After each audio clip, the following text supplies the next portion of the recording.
Yes, brother. I'm asking on the behalf of non-Muslim brother. Okay, we'll allow that. So he is like an atheist. He doesn't believe in God. And what he said that we don't believe in Quran and you should not believe in God. Why in this 21st century you are believing in Almighty God? This in modern era, the science technology is that much higher. Then why should you believe in God? You should not believe in God. You should do what is better for human beings. Thank you. The brother asked the question on behalf of his friend who's an atheist, that why believe in God in this age of science and technology, be a good human being. Brother, the first thing I'll do is I'll congratulate your friend. Why? Because most of the human beings, unfortunately, they are doing blind belief. He's a Hindu because father is a Hindu. He's a Christian because father is a Christian. Some people are Muslim because the father is a Muslim. This friend of yours, the atheist, is thinking. He may be coming from a religious background, but he may not agree that the God which his parents worship, they are worth being called as God. So the reason I congratulate him is because he has said the first part of the Islamic Shahada, La ilaha, there is no God. The only thing I have to do is prove to do is illallah but Allah, which I shall do inshallah. So this person, half my job is done. To the other non-Muslim first, I have to prove to him the God is worshipping is false God. And then prove to him about true Allah subhanahu wa ta'ala. This non-Muslim is an atheist, half my job is done. He's already said the first part of the Islamic Shahada, La ilaha, there is no God. The only thing I have to do is illallah but Allah, which I shall do inshallah.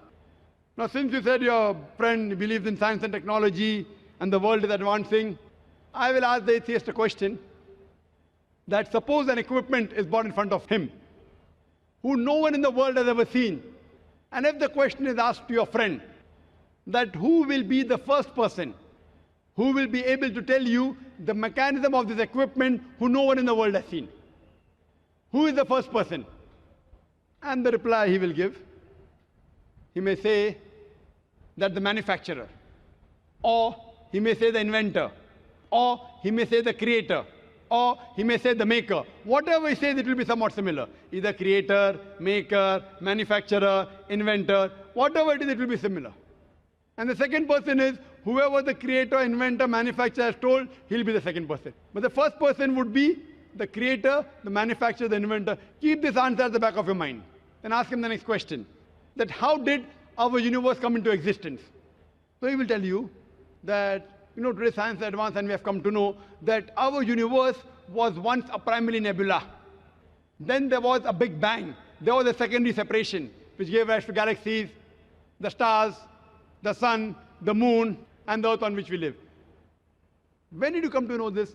So he will tell you, it was in 1973, when a group of scientists, they described the Big Bang and the creation of the universe. So you tell him, what you came to know hardly about 35, 36 years back is already mentioned in the Quran 1400 years ago in Surah Anbiya, chapter number 21, verse number 30, where he says, Avalam yaral lazina kafuru. Do not the unbelievers see, anna samawati wal arda, kan zaratkan saknahuma, that the heaven and the earth were joined together and we clove them asunder. Who could have mentioned this in the Quran 1400 years ago? So the atheist may say, maybe it was a fluke. Don't argue. Continue. Ask him the next question. What is the shape of the earth? So he will tell you, previously, the human beings thought that the earth on which we live is flat. It was in 1579, when Sir Francis Drake, when he sailed around the earth, he proved that the earth is spherical. You came to know in 1579, hardly 400 years back. Quran mentions 1400 years ago. It's mentioned in the Quran in Surah Naziyat, chapter number 79, verse number 30. Wal arda ba'da zalika dahaha. And thereafter, we have made the earth egg-shaped. Dahaha, one of its meanings is an expanse, and the earth is an expanse. The other meaning is derived from the Arabic word duya, which means an egg. And it does not refer to a normal egg. And we know today that the world is not completely round like a ball. It is flattened from the pole. It is geospherical in shape. And the Arabic word dahaha doesn't refer to a normal egg. It specifically refers to the egg of an ostrich. And if you analyze the shape of an egg of an ostrich, that too is geospherical in shape. Imagine, the Quran speaks about the geospherical shape of the earth 1400 years ago. You ask a friend, who could have mentioned this in the Quran? He will say, oh, maybe your Prophet Muhammad, peace be upon him, he was an intelligent man. Don't argue, continue. You ask him, that the light of the moon, is it its own light or reflected light? So he will tell you that previously we human beings thought that the light of the moon is its own light. Recently in science, 100 years back, 200 years back, 300 years back, we came to know that the light of the moon is not its own light, it's a reflected light. What you came to know recently is mentioned in the Quran 1400 years ago in Surah Furqan, chapter number 25, verse number 61. The Quran says the light of the sun is its own light, and the light of the moon is described as munir or nur, meaning borrowed light or reflection of light. So who could have mentioned that the light of the moon is not its own light but reflected light 14 years ago? He may give a pause and say, okay, maybe your prophet was very, very intelligent. Don't argue. Continue. I learned in school that the sun, though it revolved in the solar system, in the galaxy, it did not rotate about its own axis. Is that what is mentioned in the Quran? No, that is what I learned in school. We were in 1982. 1982, 27 years back, I had learned that the sun was stationary. But Quran says in Surah Anbiya, chapter number 21, verse number 33, Huwa alladhi khalaqal layla wan nahara. It is Allah who has created the night and the day. Wa shamsa wal qamar, the sun and the moon. Kullun fi falakin yasbahun. Each one traveling in orbit with its own motion. That is because yasbahun means it describes the motion of a moving body. So Quran says the sun and the moon, besides revolving, it even rotates about its own axis. And today science has come to know that the sun takes approximately 25 days to complete one rotation. Who could have mentioned this in the Quran 1400 years back, which we came to know recently, hardly 20 years back, 30 years back? He'll give a pause. Don't wait for the answer. You can continue. Quran speaks about that the sky, Almighty God has made a protected ceiling. Without it, life cannot exist on the face of the earth. In Surah Anbiya, chapter number 21, verse number 32. Quran speaks about water cycle in several places in the Quran. In Surah Az-Zumur, chapter 39, verse number 21. In Surah Rum, chapter number 30, verse 24. In Surah Hijr, chapter 15, verse 22. In Surah Mu'minun, chapter 23, verse number 18. In Surah Nur, chapter number 24, verse number 40. In Surah Araf, chapter number 7, verse 57. Several places, the Quran speaks about the water cycle in great detail. Who could have mentioned this 14 years back? He'll give a pause. Don't argue. Keep on continuing. Quran speaks about biology, that we have created every living thing from water. Quran speaks about botany, that we have created every plant in pairs, 2 and 2, in sexes, male or female. In Surah Taha, chapter number 20, verse number 53. Quran speaks about that the animals have been created from water. Surah Nur, chapter 24, verse number 45. Quran speaks about that human beings have been created from water. Surah Furqan, chapter 25, verse number 54. The Quran speaks about genetics, that it is the male fluid which is responsible for determining the sex of the child. In Surah Najm, chapter number 53, verse number 45, 46. And Surah Qiyamah, chapter number 75, verse number 37 to 39. The Quran speaks about embryology. The Quran speaks about geology. The Quran speaks about oceanology. You can give a talk for hours together. After every scientific sign mentioned in the Quran, ask your friend, who could have mentioned this in the Quran 14 years back?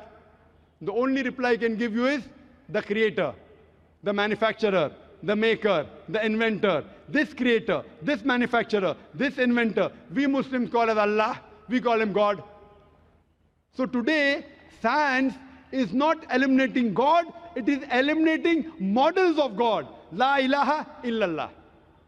That's the reason a famous philosopher by the name of Francis Bacon said, little knowledge of science makes you an atheist, but in-depth knowledge of science brings you closer to Almighty God. So you can ask your friend to see my video cassette, Is the Quran God's Word? And Quran Modern Science, in which there are various other proofs talking about the existence of Allah subhanahu wa ta'ala. Hope that answers the question.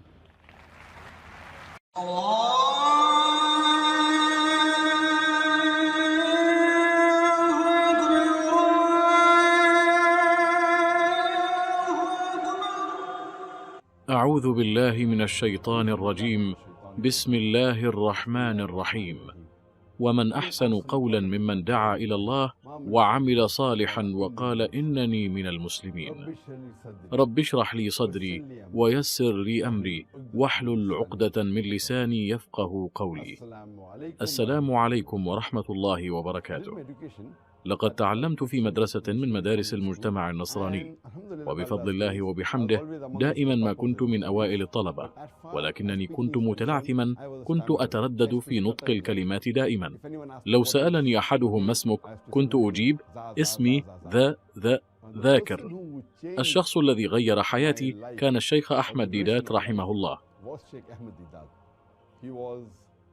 كان عالما مسلما في الإنجيل المسيحي، وكان متخصصا في مقارنة الأديان. لقد غيرني من طبيب للجسد إلى طبيب للروح.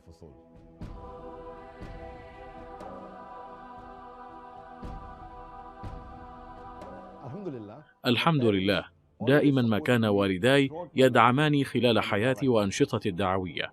كانت والدتي تريد مني أن أكون مثل الدكتور كريس بيرنارد الذي قام بأول عملية ناجحة لزراعة قلب إنسان.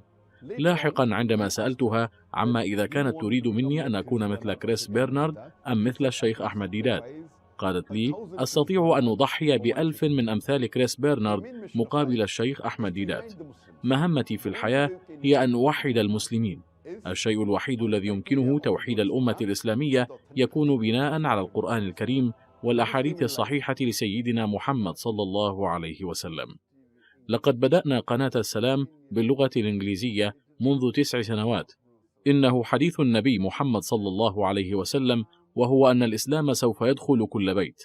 لقد بدأت أول مدرسة إسلامية محلية منذ 14 سنة، وكان الغرض الأساس من إنشاء المدرسة هو تعليم ما يخص العالمين. فعندما يدخل الطالب المدرسة هو لا يتعلم فقط من أجل أن يعيش حياة عادية كأي شخص، بل هو أيضا يتدرب على النجاح في اختيار الحياة التي تنتهي بالموت والآخرة. الدافع الرئيس لحياتي هو القرآن الكريم، اتباعا لأوامر الله سبحانه وتعالى. زوجتي أيضا هي واحدة من أكبر الدوافع لدي. بحمد الله دعمها لي هو ما حثني على المضي قدما. إن الإسلام هو الدين الوحيد الذي يستطيع أن يجلب السلام للبشرية كلها. قال الله عز وجل: ومن أحسن قولا ممن دعا إلى الله وعمل صالحا وقال إنني من المسلمين. وآخر دعوانا أن الحمد لله رب العالمين.